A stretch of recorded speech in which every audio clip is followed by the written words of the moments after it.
ating tatalakayin ay tungkol sa populasyon. Kayo ba ay may mga ideya sa salitang populasyon? Wala po, ma'am. Ang populasyon ay tumutukoy sa bilang ng mga bagay na may buhay sa isang lugar. Halimbawa na lang dito, ang populasyon ng isang lungsod ay ang bilang ng tao na nakatira sa lungsod na iyon. Sa larangan ng sosyolohiya, ang populasyon ay ang katipunan ng mga tao at ang pag-aaral ng estatistika na populasyon ng tao ay nagaganap sa loob ng disiplina ng demografiya. Paglaki ng populasyon. Class, alam niyo ba ang salita or may ideya rin ba kayo sa salitang paglaki ng populasyon? So, alam niyo ba ang kahalagahan ng pag-aaral sa paglaki ng ating populasyon? David? Ma'am, sabi ng parents ko, mahirap na daw ngayon ang buhay. Kasi madami na ang tao, tapos mahal pa ang bilihin. Huli, ikaw ba? May idea? Tsaka po, ma'am, para mas crowded na ang mga school at hospital. Wala nang bakanting classrooms at mahabang pila sa mga health centers. Lahat ng inyong sinagot ay tama. Tama kayo, malaki ang epekto ng populasyon sa ating ekonomiya, edukasyon, at kapaligiran. Ngayon ay talakayin pa natin ito ng mas mapalalim pa. Ngayon ay bibigyan ko kayo ng group activity by pair. So, Pauline and David, kayo ay magkapares. Class dismissed. Goodbye, ma'am.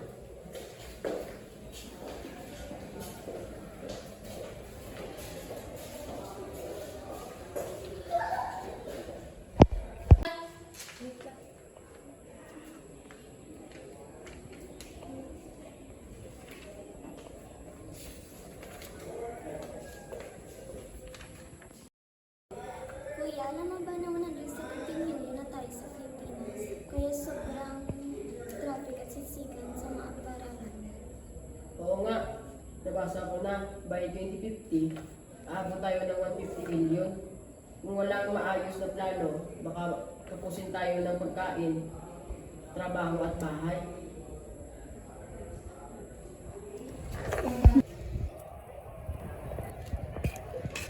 Hindi mas okay yun. Mas maraming tao, mas maraming workers, hindi mas wala doktor. Pwede, pero paano kung wala namang sapat na trabaho? Dadami ang mahihirap.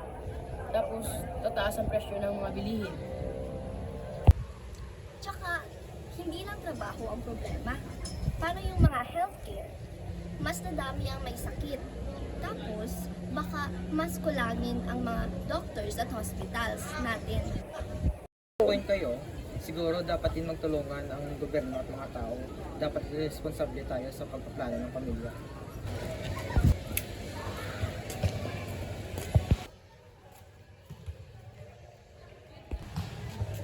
Magandang hapon po. Pwede pa kayo ma-interview? Sure. Ano po yung mga gampanin ng government official sa paglaki ng ating populasyon? May mga programa ang gobyerno para sa healthcare, edukasyon at trabaho. Pero mahalaga rin ang pag-implementa ng family planning at tamang impormasyon para maiwasan ang paglaki ng populasyon. Pero ang paglaki ng populasyon ay may advantage rin. Katulad na lamang kung may tamang investment sa edukasyon at trabaho. Pero kung hindi ito sapat, maaaring magkulang ang resources at mas mapababa pa o mas maparami pa ang mga mahihirap.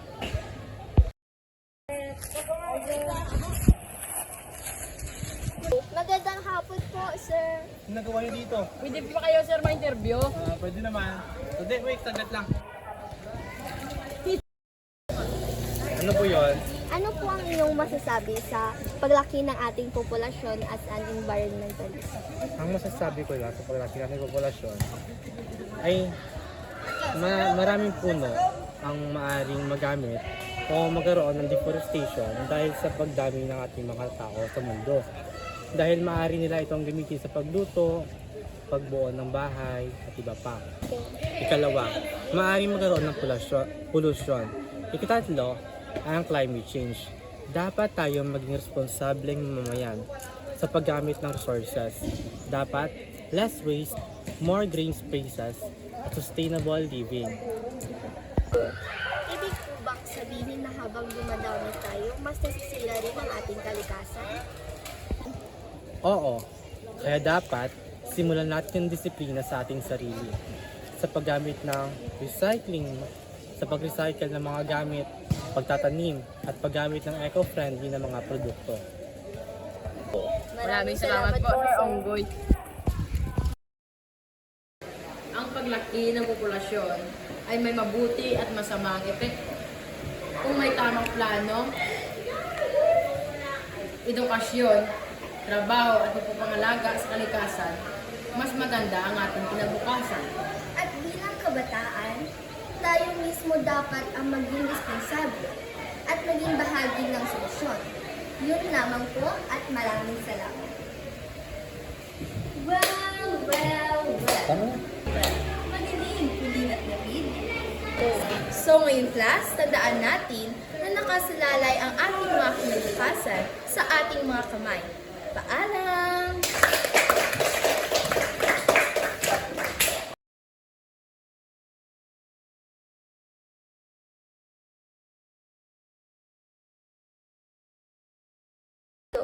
Ma'am, sabi ng parents ko, ano dahil Ano yung mga healthcare?